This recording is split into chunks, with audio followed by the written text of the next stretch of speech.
bu hozir bu yoqda yozildi-ku birinchi gapda. O'sha masalan siz qaysi o'smani masalan no'xatni degradatsiyaga qanaqa yerlarda ekmoqsiz. O'sha degradatsiya nimaga muammo? Siz o'shani nega ekmoqsiz? O'sha gapda yozildi-ku. Xuddi o'sha tarzda o'zingiz qilgan ishingizni aytib tursiz, yozsa tarjima qiladi. Va abstrakt yozasiz aka. Abstrakt birinchi qismi, ya'ni o'sha muammo nima o'zi? Muammo tuproq unumdorligini oshirish. Yo'q, o'shani siz chiroyli qilib yozganda gap tuzish kerak ekan. Uchragan maydonlarda tuproq unumdorligini oshirish maqsadida. Okay, please listen to him, and if you can make his sentence better, please help. Translate that. Bitta ular emas, boshqalar ham yozish mumkin ekan. Eshitib, agar bular aytgan narsani sizlar o'zlaring tahrirlab, ulardan ham yaxshiroq qilib yozishing mumkin ekan. Because after him somebody else will be doing, so you help each other. Lekin turlarni ekib o'rganish, tuproq unumdorligini oshirish. Degradatsiyaga uchragan maydonlarda dukkaklekin turlarini ekish, tuproq unumdorligini oshirish.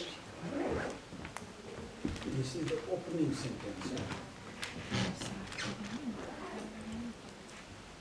Tuproqda uchraydigan tuproq unumdorligini oshirish.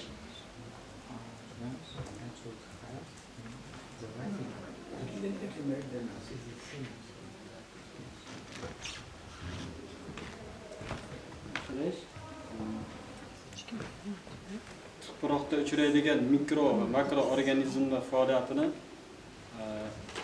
jadallashtirish deydi, o'shundan iborat.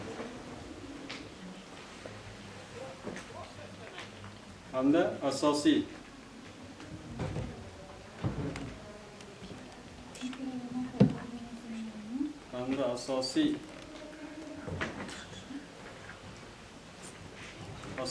ekiladigan ekin tur hosildorligini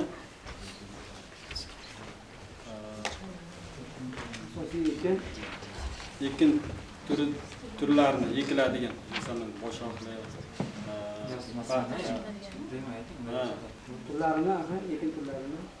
asosiy ekin turlar hosildorligini oshirishdan iborat. Yo'q, o'sha siz bemalol o'zingiz tahrirlanib qilaverasiz. Asardor aka o'sha nima aytgan bo'lsa asosiy. Keyin yana bir ikkinchi nimasi? Yo'q,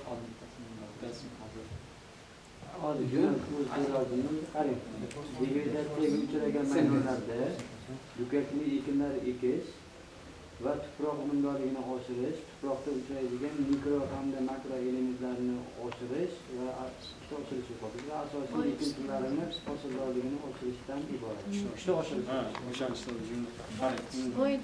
Bo'yish.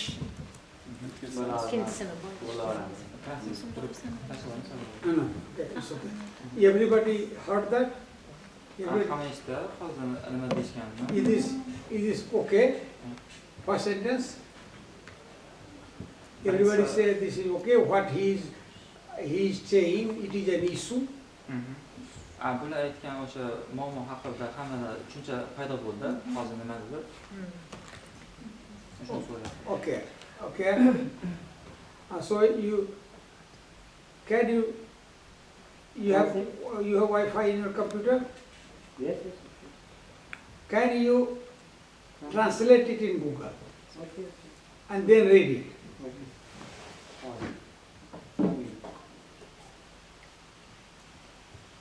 Google translation not exact. Correct. Okay?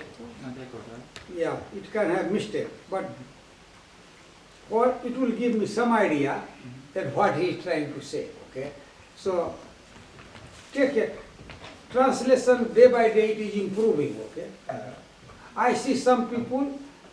I go to Karkapa, Kharajam. They are talking.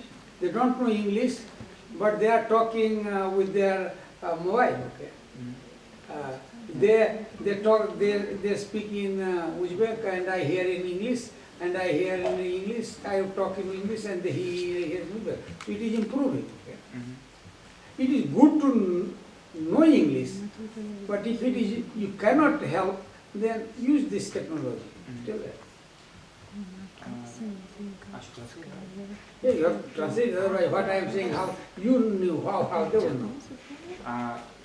Aytyaptiki, o'sha Google Translate ba'zida xato tarjima qiladi, uni qayta tahrirlab ko'rish kerak bo'ladi. Lekin o'sha Google Translate orqali siz o'zingiz nima demoqchisiz, buni bemalol bayon etsangiz bo'ladi. Bundan tashqari, Qorboyga hozir namunga bosibdan yurgan narsalar olyapti. Sizga birinchi o'qib beray, keyin buni aytaman, biladimi? Qarang.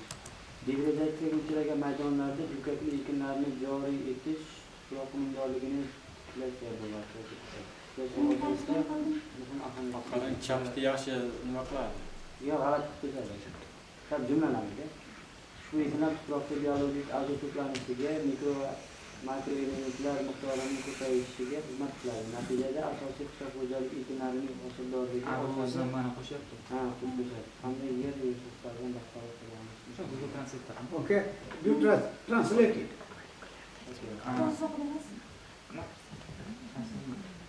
Translation is read. Can she read? Yeah, sure. Translate. In areas affected by desiccation, planting leguminous crops. Slowly. Okay. In areas affected by desiccation, In area affected by degradation. soil degradation, okay. Planting leguminous crops and enhancing soil fertility, as well as increasing the micro and macro elements found in the soil. This aims to improve the yield of the main crops being sown.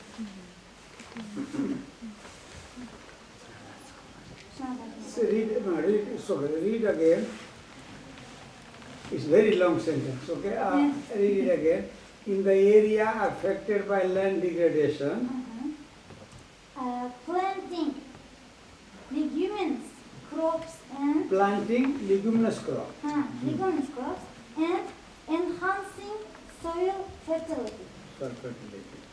as well as increasing the micro and macro elements found in the soil.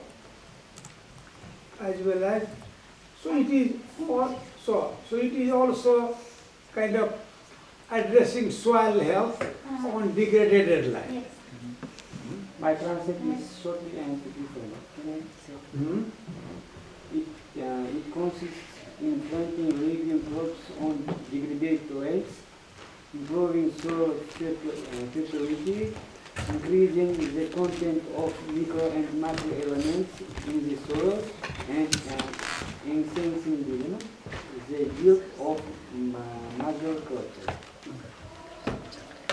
Okay, I understood. Both are okay, safe. Did he, after his experiment, did he measure in the field macronutrients? Yeah. Did he make analysis of that? o'sha tadqiqot o'tkazgandan keyin analiz qilganmiz in soil, right? Oh, he talked about soil. Dukkakli ekinlar ekdingiz, undan avval analiz qilgansiz, undan keyin analiz qilganmiz. Yes, Did, okay.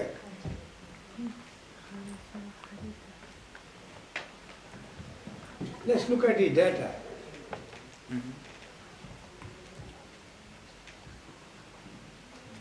Which variable is macronutrient and macronutrient?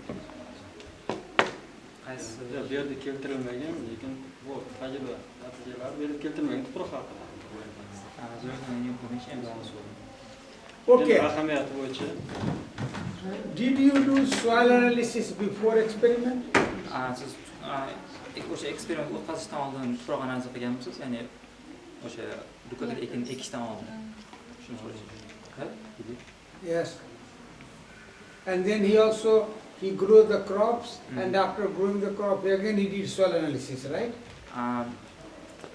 o'sha o'simlikni ekib, uni yig'ishtirib olib, hammasini bo'lgandan keyin ham analiz qilganmiz tuproq. Undan keyin yo'q, undan keyin. No, it has no. No, okay. See, you are, in your opening sentence, you are addressing that use of leguminous crop on degraded land can help restore its fertility and increase macro and micronutrient. It means you are going to address this issue in your study. If you did not analyze it, if you do not have result that, then this opening sentence is not correct. Bular aytishyaptiki, siz o'sha tadqiqotingizni natijasiga ko'ra, siz o'sha tuproq unumdorligini oshirmoqchisiz, o'sha dukkakli ekinlar ekib. Agar siz uni avval analiz qilib, uni ekkandan keyin o'sha o'simni yig'ishtirib olib, yana analiz qilmasangiz, siz bu muammoni hal qilmagan bo'lasiz. Ya'ni siz ma'lumotlaringiz ishonchsiz, ya'ni qanaqadir ochiq qo'ygan bo'ladi. Ya'ni siz o'rtadagi farqni bilishingiz kerak. Shuni nazarda tutyapti. Okay, I want to know, you had a land, okay? See, in my poster,